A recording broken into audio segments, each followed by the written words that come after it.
Hey everybody, welcome back. It's July. It's our second Sunday in July. We're looking at goodness this month. Goodness is doing the right thing. To help us explore goodness, we're looking at Ephesians 3:18 for our Bible verse of the month. It says, I pray that you will have the power to understand the greatness of Christ's love. Last week, we learned about how knowing Jesus can give you the power to do the good thing. And this week, we're talking about how God gives you the desire or the want to do the right thing, because it's not always easy.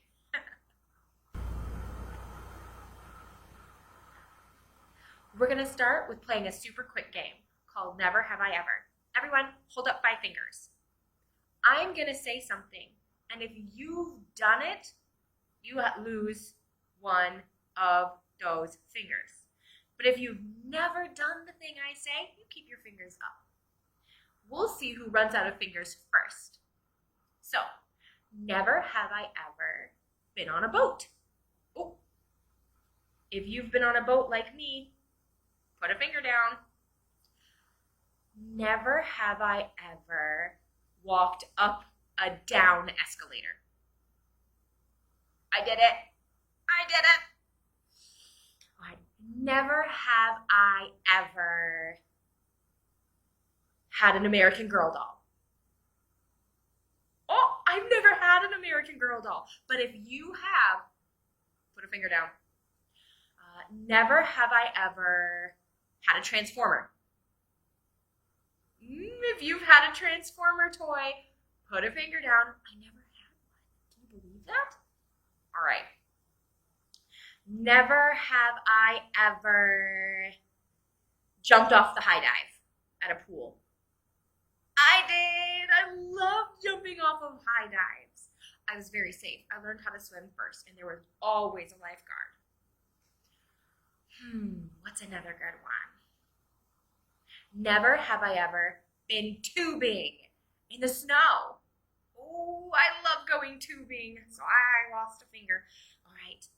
Never have I ever been on a farm. I was on a farm. I've been on a farm before a couple of times. I grew up in rural Illinois where there are a ton of farms. Uh-oh.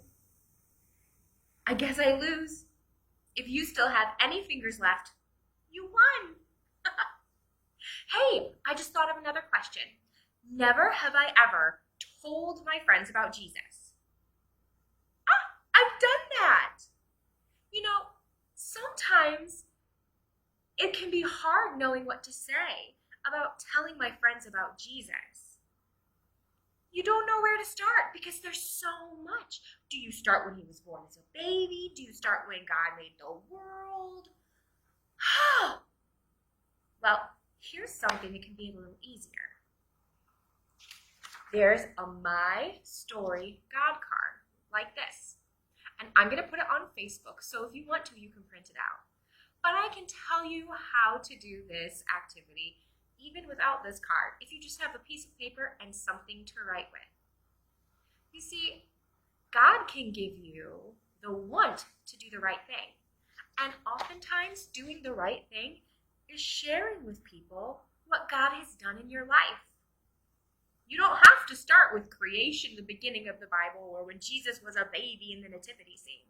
You can start with your relationship with Jesus. And just like when Jesus was talking to the Samaritan woman, him sharing God in his life, him sharing himself with that woman, changed her life. And she right away went into the town because she wanted to share Jesus too. So God can give you and your friends the want to do the right thing. And so this is a quick and simple tool about how to figure out what God is doing in your life so that you can share that with your friends when you feel like God is asking you to. The first thing to do is get your piece of paper and something to write with. And on the very top, write, My God Story. And if you can't write yet, just ask someone to help you. That's fine. And then below that, we're going to write the question, and I'll put it on the screen. Did you know about Jesus before you started believing in him? How did you feel about Jesus when you heard about him first? You know, when I was a really little kid, 2 or 3 years old, I went to kids' church. And you can write your answer. You don't have to listen to my little story. But here's what I'd write. I learned about Jesus from a puppet who lived in the closet in the basement of my church.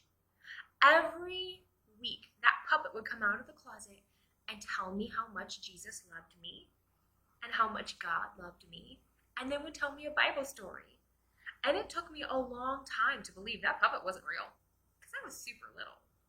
But I really loved that puppet, and that puppet really loved Jesus.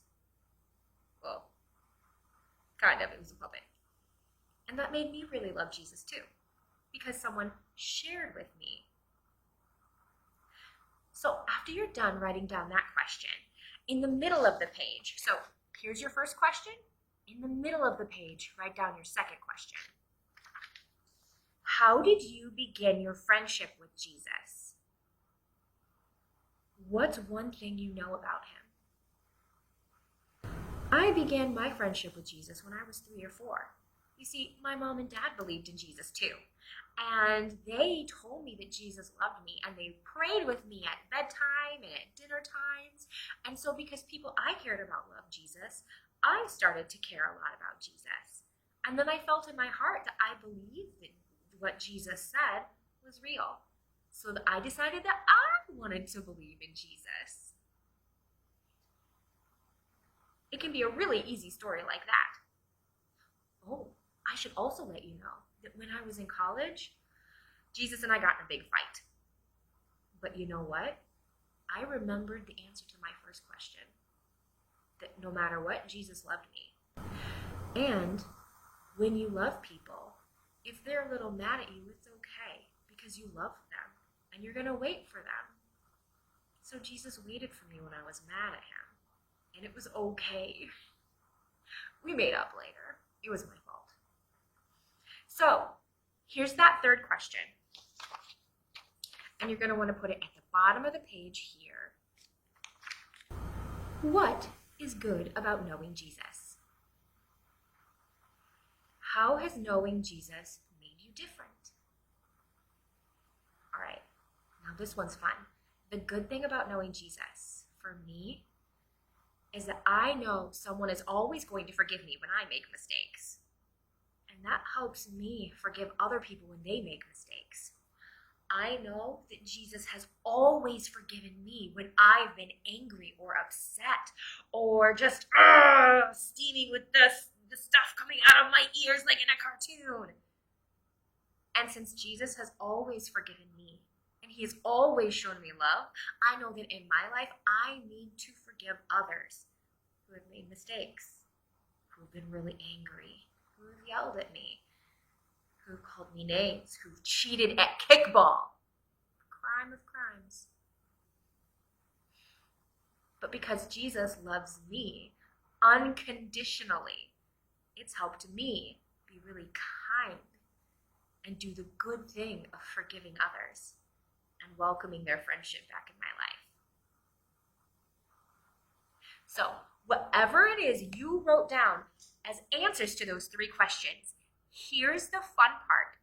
Now we're going to fold the page to make the questions invisible. Here we go. I made a nice sharp fold. And now I'm going to fold this down so the words disappear.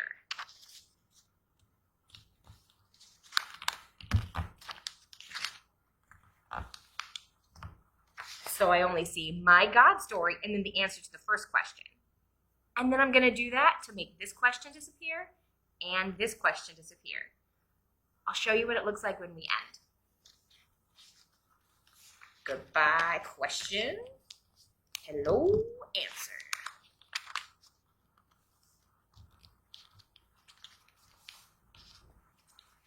Goodbye, question.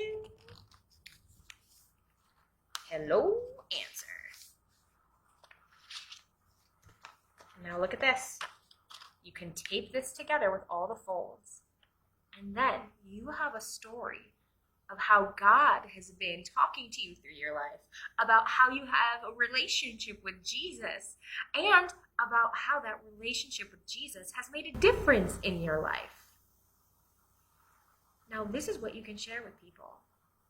Remember, when Jesus shared himself with the Samaritan woman, her whole life changed, and she felt that she was called to do the good thing and share that with other people. Because when you feel good, don't you want other people to feel good too? When you see the benefit of being a hero of goodness in your life, don't you want other people in your life to feel the benefit of being a hero of goodness too?